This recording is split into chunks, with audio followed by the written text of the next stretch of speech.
ملت نمک نشناس، امیدوارم که حالتون خوب باشه. ممنونم از اینکه همچنان با برنامه سیاست خارجی با ما هستید. ایشالا که ارتباط خواهیم داشت، ارتباط مستقیم با ظفر مهدی. ظفر مهدی یه فعال سیاسی هندیه، آره والا هندیه، و روزنامه‌نگار مستقل هم هست که امیدوارم که ما ارتباطمون بتونه برقرار بشه، با هم ارتباط مستقیم داشته باشیم. میگم شروع کنیم.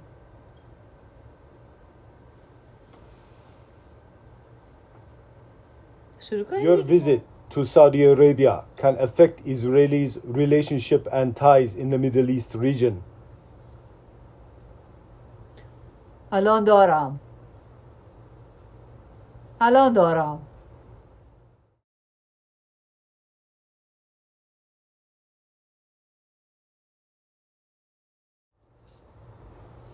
As you know, Mr. Biden, USA President, visiting Saudi Arabia in coming days.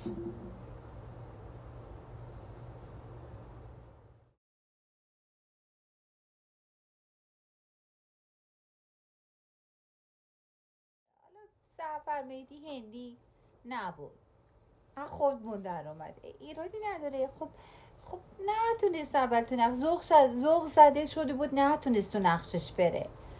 خیلی خوشحال بود که گفتیم بخوایم بگیم که هندی هستی و هندی زاده هستی، از بالا پایون پشت میپری. آره والا. بعد یه قاطی کرد دیگه، اشتباهی، حالا یه سوتی هم داد. البته ما که نگران آبرو رو اینجور چیزا آبرو ریزی نیستیم، انقدر آبرومون رفته که دیگه اصلا عادت کردیم. این چیزا برای ما عادیه، برای شما هم باید عادی باشه. ما هر روز از این تحلیلگرای سیاسی در این برنامه به سیاست خارجی میاریم دیگه. آره اصلا میدون جالب میری پیداشون میکنیم، یه چند تومن بهشون میدیم، میگیم مثلا تو بگو امروز هندی هستم، روزنامه نگار مستقل.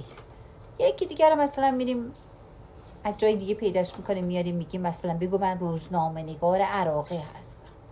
صاحب کنی حالا آمریکاییش هم میاریم. آره روش داریم کار میکنیم. چطوره؟ آره خب یه خودی گفتم ذوق زده شد، چیز عجیب غریبی نیست. فارسی غلیظ اومد، بعد دیدی خب ادا در آورد دیگه، جس گرفت و ادای تحلیلگرا رو در آورد و اون طرف هم به انگلیسی میگفت و اینم اینجوری ادا در می آورد که آره مثلا من میفهمم، مثلا من انگلیسی میفهمم. دیدین دیگه ما خوب بلدیم نقش بازی کنیم. دیدین که اصلا اینو باید بفرستیم جایزه بین المللی بگیره برای نقش هندی زاده‌ای که بازی کرد. ظفر مهدی رو میگم دیگه. ظفر مهدی روزنامه‌نگار مستقل و تحلیلگر هندی. ای رنگ برسه بیره برنگاری رنگ برسه. آره دیگه. ببینید عزیزان به دل نگیرید، این اتفاق زیاد میفته. حالا یه چند وقتی که دیگه شما خیلی عجیب دارید دقت میکنید و دست ما رو شد.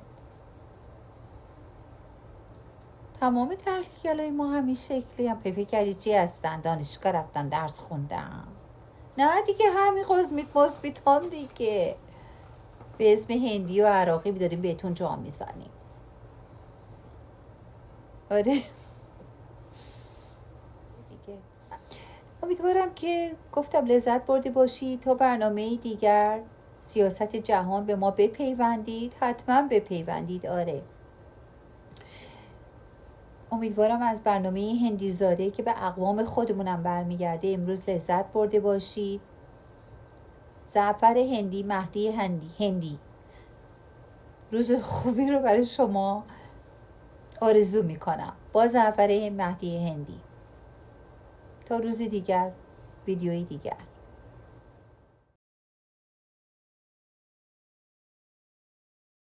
هستم.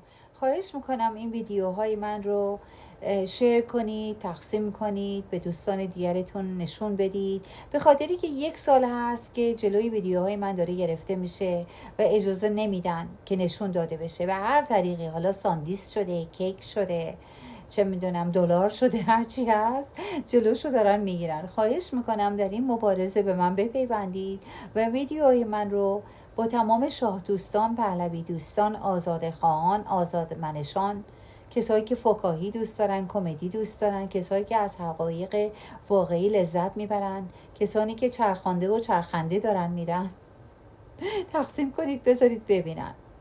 بلدید دیگه، سابسکرایب کنید، نوتیفیکیشن رو روشن کنید، به دوستان دیگرتون